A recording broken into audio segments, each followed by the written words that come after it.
There are battles won by genius. There are battles won by courage. And there are battles won by mud. Agincourt was the third kind. It is dawn, on October 25th, 1415. 6,000 men stand on a freshly plowed field in northern France. Most of them are sick. Many have not eaten a proper meal in 2 weeks. Some have cut the seats out of their trousers because dysentery will not wait for armor to be removed. They are the remains of an English army that crossed the Channel 10,000 strong and has been dying ever since. Across 900 yards of churned mud, 36,000 French soldiers wait in polished armor, the flower of French chivalry, dukes, counts, barons, knights, and their retainers. They have eaten well, they have slept in tents. They have already divided the English among themselves as future prisoners worth ransom. They are so confident of victory that they spent last night gambling over who would have the honor of capturing the English king. In less than 3 hours, nearly all of them will be dead, drowning in mud, or begging for mercy from archers who earn 6 pence a day. 112 English soldiers will die. Between 6,000 and 10,000 French will not survive the morning. This is not a battle. It is a physics experiment, and the variable no one calculated correctly was the depth of the mud. Henry V was 28 years old and had been king for 2 years. He was not the romantic prince of Shakespeare's imagination. He was a pragmatist, cold, calculating, deeply religious in the way that medieval kings used God as both motivation and justification. He claimed the French throne through his great-grandmother, a claim that was legally dubious but militarily convenient. He needed a war. Not for glory, though glory would be welcome. He needed a war because his hold on the English crown was fragile, and nothing strengthens a new king's position like a foreign victory. He had crossed the Channel in August with approximately 12,000 men and laid siege to the port of Harfleur. The siege lasted 5 weeks. The town fell, but the real enemy was not behind the walls. It was inside the English camp. Dysentery, the disease that killed more medieval soldiers than any sword. Within weeks, nearly a third of the army was dead or incapacitated. Men who had marched onto ships as healthy soldiers were now barely able to stand.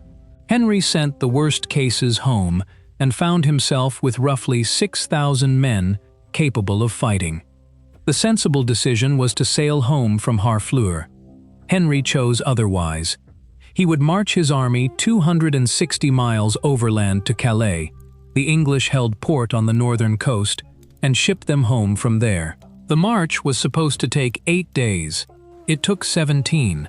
The French had destroyed every bridge and blocked every ford on the Somme.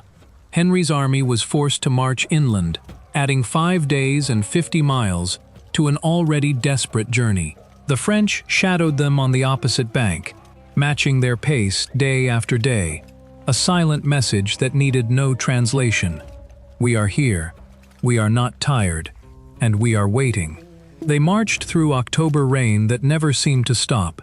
The roads, such as they were, turned to channels of mud. Men who were already weakened by dysentery collapsed and were left by the roadside. Food ran out within the first week. Soldiers ate chestnuts, wild berries, and whatever they could strip from the fields they passed through, which often meant eating raw turnips pulled from the earth and consumed while marching. The dysentery grew worse on this diet. Men who were already dehydrated from illness were now eating food that worsened their condition. The English archers, who made up roughly 5,000 of the 6,000 remaining soldiers, marched without shoes in many cases. Their feet were wrapped in rags. Some accounts describe them marching with their lower bodies exposed because the dysentery made it impossible to manage clothing and armor simultaneously. Henry walked among them, not on horseback, on foot. He ate what they ate. He slept where they slept. He suffered what they suffered. Like Morgan at Cowpens 4 centuries later, he understood that men will follow a leader who shares their misery further than they will follow a leader who watches it from a saddle. On the afternoon of October 24th, scouts reported what every man in the army had feared. The French had found them. A massive force blocked the road to Calais. There would be no quiet march to the port. There would be no escape. Tomorrow they would fight, or they would die. Henry looked at his army. Men too sick to stand straight. Men who had not eaten a full meal in 2 weeks. Men whose armor hung loose on starving bodies. And he told them that tomorrow they would fight the largest army in Europe. That night, he ordered absolute silence in the English camp. Any man who made noise would lose his horse if he was a knight, and his ear if he was not.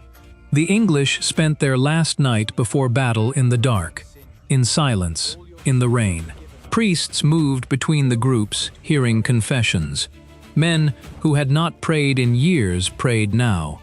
Some wrote letters they tucked into their armor, letters to wives and mothers that would be found on their bodies if tomorrow went the way every calculation suggested it would.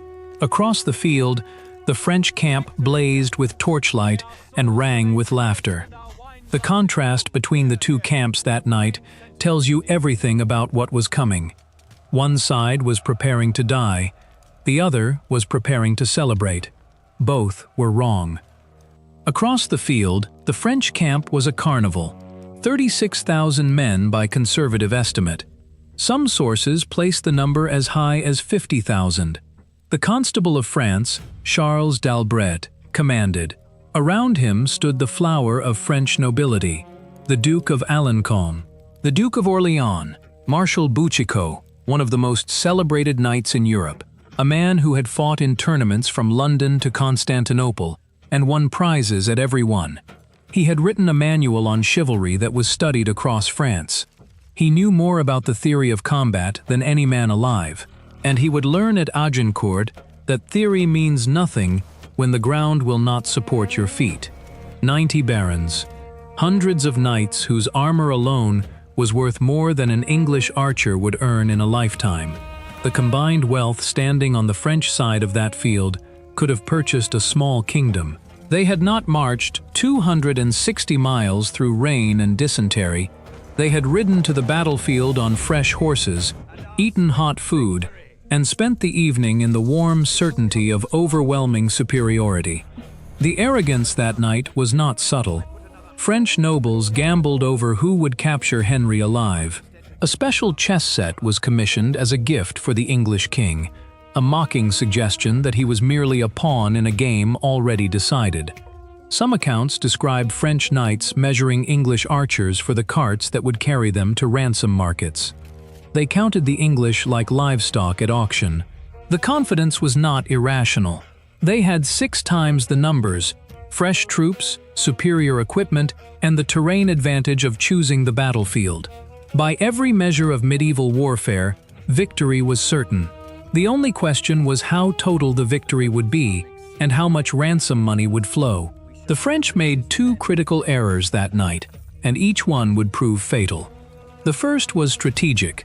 They did not attack on October 24th when the English were at their most exhausted. They waited for additional forces to arrive, giving Henry's men one more night to rest and recover what little strength remained in their broken bodies. The second error was geological. No one reconnoitered the field they had chosen to fight on. No one tested the ground. No one asked what 3 weeks of autumn rain does to a freshly plowed field in northern France. They knew everything about their enemy, except the one thing that mattered: the ground they were about to die on. Arrogance is not a military strategy, but in France in 1415, it was the closest thing the nobility had to a plan. They had spent so long being the finest army in Europe that they had forgotten what it felt like to be wrong. They were about to remember. The field between the villages of Agincourt and Tramcourt was roughly 900 yards long.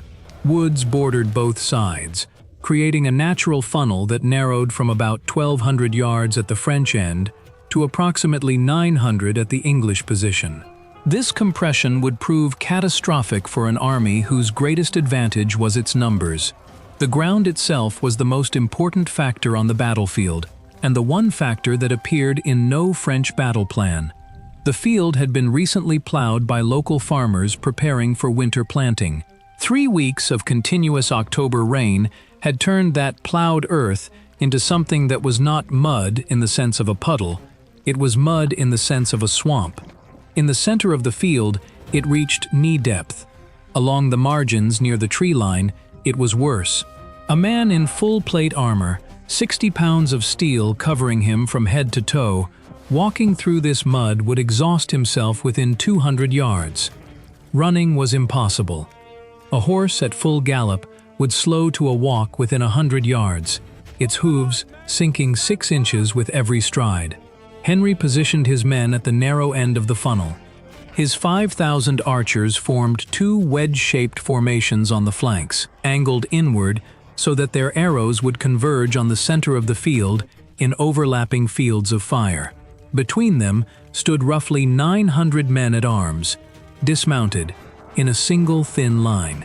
Each archer carried a sharpened stake approximately 6 feet long. They drove these into the mud at an angle in front of their positions, points facing outward at the height of a horse's chest. Medieval tank traps. The idea was not new, but the combination of stakes, longbows, and the specific terrain of this particular field created a defensive system that no cavalry charge could penetrate, and the French, who had not reconnoitered the ground, did not know the stakes were there until their horses were dying on them. Any cavalry charge that reached the English line would impale itself. The English longbow was 6 feet of yew wood that required a draw weight of between 100 and 150 pounds. To put that in perspective, a modern competition bow requires between 40 and 50 pounds of draw. A trained English archer pulled 3 times that weight, 12 times per minute, for hours. Their skeletons, recovered centuries later, show bodies warped by decades of drawing a weapon no untrained person could even string. A trained archer could loose 12 arrows per minute, with accuracy that modern archers struggle to match. 5,000 archers firing 12 arrows per minute produced 60,000 arrows per minute, 1,000 arrows per second, falling on an area 900 yards long and narrowing with every step the French took.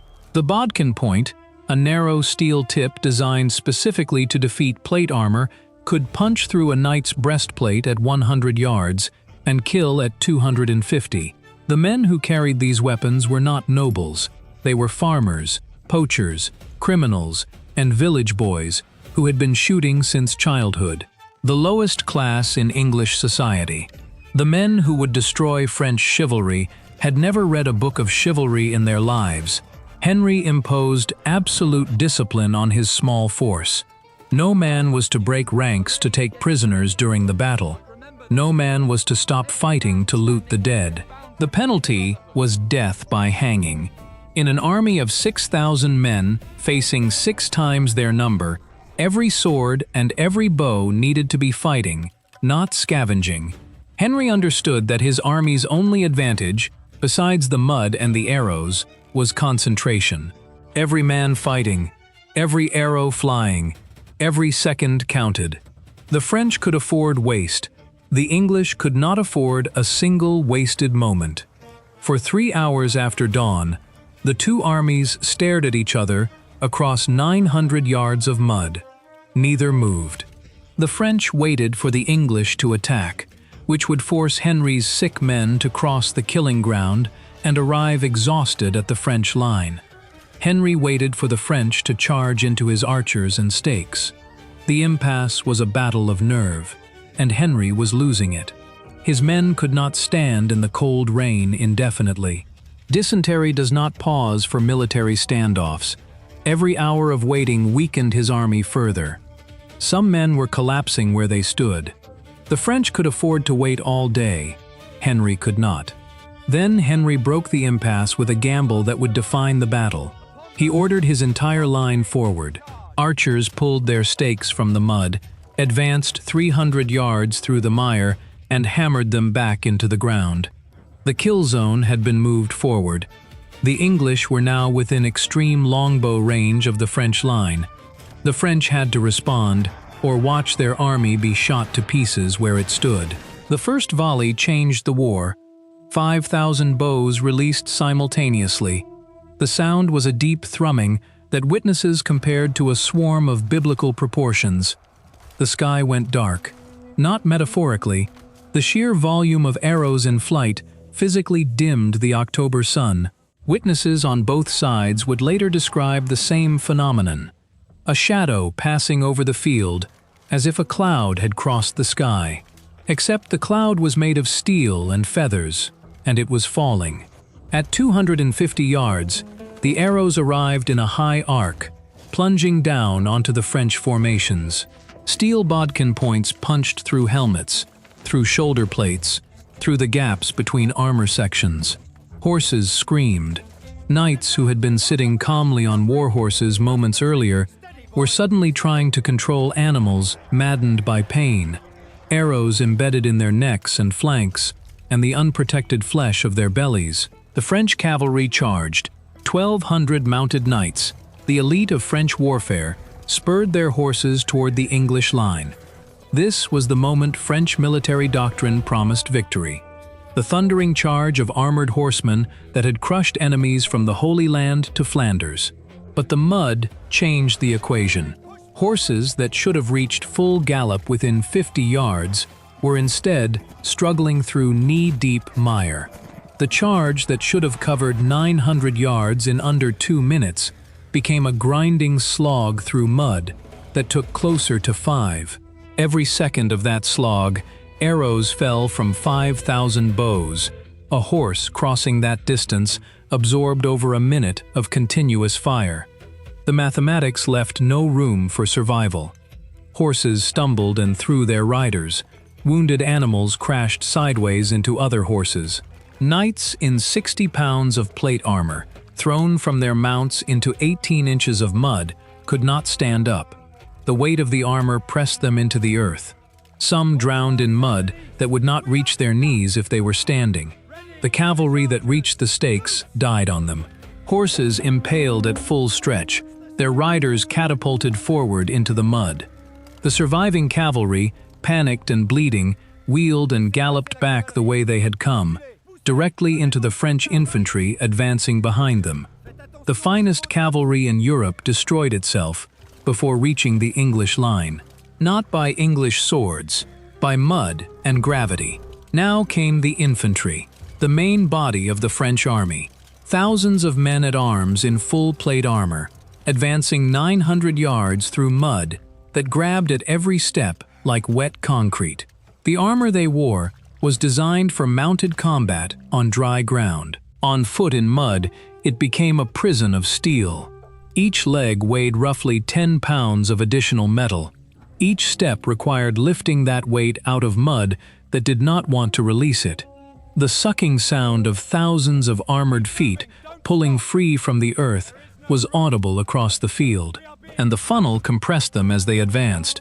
Men who started with room to swing a sword found themselves pressed shoulder to shoulder, then chest to back, then so tightly packed they could not raise their arms. The men at the rear kept pushing forward because they could not see what was happening at the front. The men at the front were being crushed by the weight of the men behind them. Some were literally lifted off their feet by the press of bodies and carried forward without touching the ground. Others were pushed face first into the mud and held there by the weight of men falling on top of them. The compression turned armor from protection into a cage. A knight pressed between two other knights became a statue of steel, unable to swing, unable to turn, unable to do anything except wait for the mud to swallow him or an English archer to find the gap in his visor. Arrows continued to fall, 60,000 per minute, into a mass of humanity that grew denser with every passing second. By the time the French reached the English line, they were exhausted. Men who had walked 900 yards in 60 pounds of armor through knee-deep mud arrived at the point of contact, barely able to lift their weapons. The English men-at-arms, who had been standing still and resting, met them fresh. The melee lasted approximately 30 minutes, but the word melee does not capture what happened. Knights who fell in the mud could not rise. Their armor, designed to protect them, became a coffin. 60 pounds of steel pressing them into soft earth that closed around them like a hand. Men drowned in 18 inches of mud because their armor would not let them stand. English archers, lightly equipped with no armor beyond a leather jerkin, moved across the mud with relative ease. They dropped their bows and picked up mallets, hatchets, daggers, and anything heavy enough to kill. They swarmed the fallen knights. Working in pairs, one archer pried open a visor or levered apart an armor joint, while the other drove a dagger through the opening. Where daggers could not reach, mallets did the work, hitting armored men the way a blacksmith works iron, bending steel, denting helmets, crushing the body inside without ever penetrating the shell. The armpits, the groin, the visor slits. Every weakness in 60 pounds of the finest armor money could buy, exploited by men who earned 6 pence a day. The sound of the melee was not the noble clash of swords that poetry describes. It was the thud of wood on steel, the wet crack of breaking bone muffled by mud, the sucking sound of armored bodies being pressed into earth that did not want to let them go. And underneath it all, screaming in French from men who could see the sky but could not reach it. Men calling for help in a language their killers did not speak, and would not have answered if they did. The mud did not care about lineage. It did not care about the cost of your armor, or the name of your horse, or the centuries of breeding that had produced you. It pulled you down the same whether you were a duke or a stable boy. And the archers who killed you had never read a book of chivalry in their lives. The third wave of French knights arrived, saw what had happened to the first two, and refused to charge. Some units simply turned and walked away. Others milled in confusion at the far end of the field, watching the destruction from a distance they were not willing to close. The battle, in its most intense phase, lasted perhaps 30 minutes. In that half hour, the military aristocracy of France was annihilated in mud. What happened next is the part Shakespeare left out. By mid-morning, thousands of French knights had surrendered.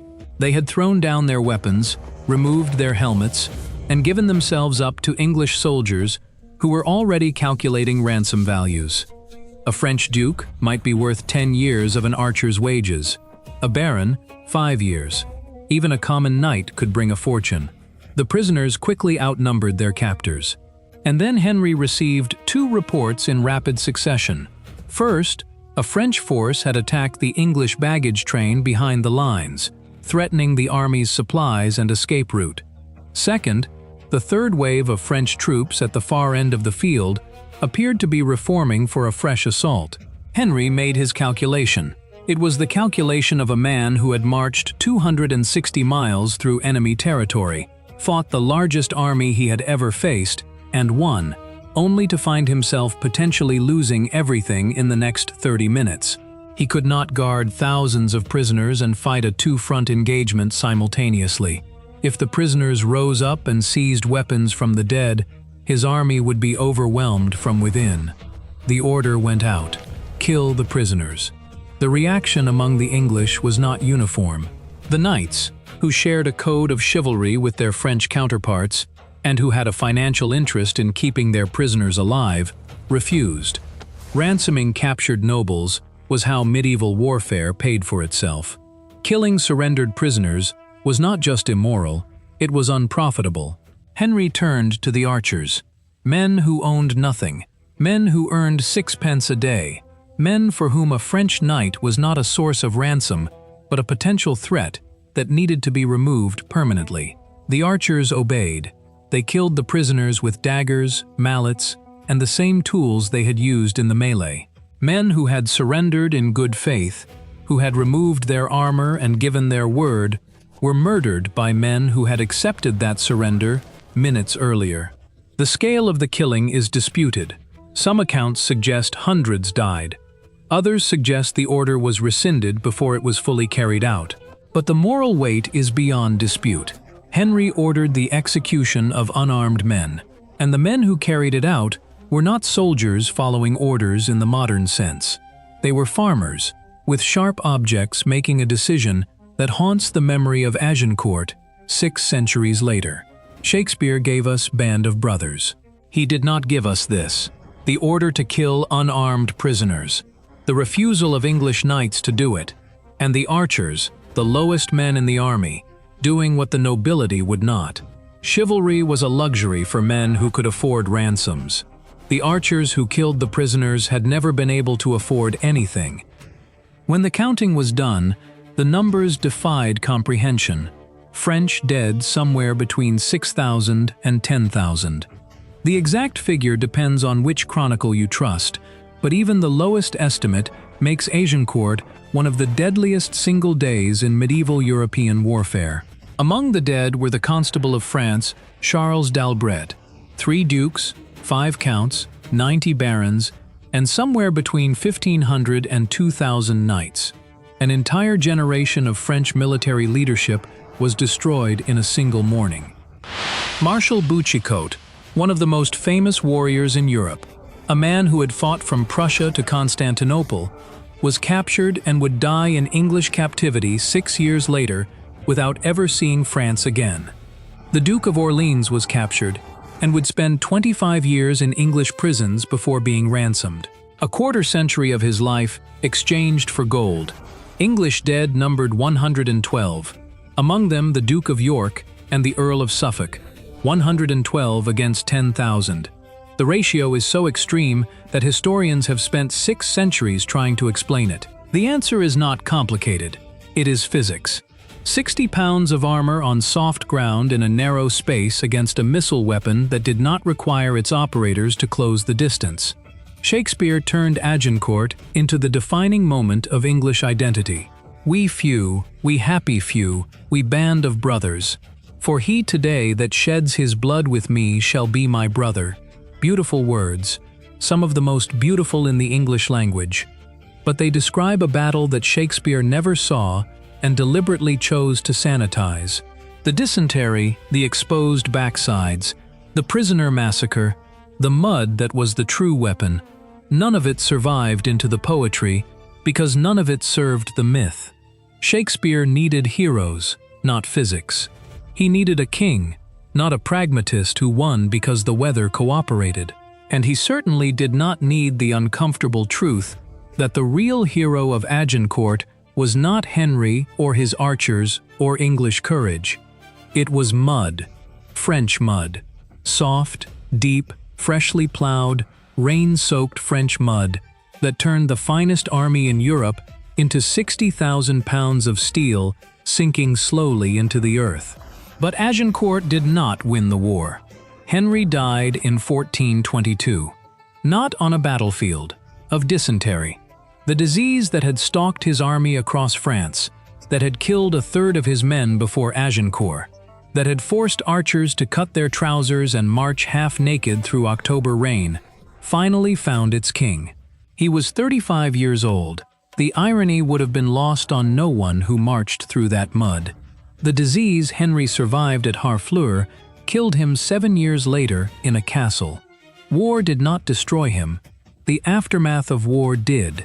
His infant son inherited both crowns and lost both kingdoms. Within a generation, Joan of Arc would rally France. The English would be driven from the continent, and every acre Henry bled for would be returned. The victory that seemed to prove English invincibility proved nothing except that mud is temporary and glory does not survive the men who earned it. Every acre Henry won was lost within a generation. Every knight he killed was replaced. The only thing Agincourt changed permanently was the way Europe thought about armored cavalry. After that October morning, no military commander in Europe would ever again send heavy cavalry across soft ground against prepared missile troops. The age of the armored knight did not end at Agincourt, but it began dying there, face down in French mud. Go back to that October morning. 6,000 sick and starving men on a muddy field. 36,000 knights in polished armor on the other side. Every calculation says the English should die, but calculations do not account for mud. They do not account for 60,000 arrows per minute. They do not account for what happens when the heaviest armor in Europe meets the softest ground in France. Henry did not win because he was brave. He won because the mud was deep, the arrows were many, and the French were too proud to notice either. 600 years later, we still tell the story of Agincourt as a story about courage. It was not. It was a story about mud, about archers who could not read fighting knights who could not stand. The English won not because they were heroes. They won because they were light enough to float where their enemies sank. Shakespeare turned it into poetry. The field turned it into physics. And physics, unlike poetry, does not care whose side you are on.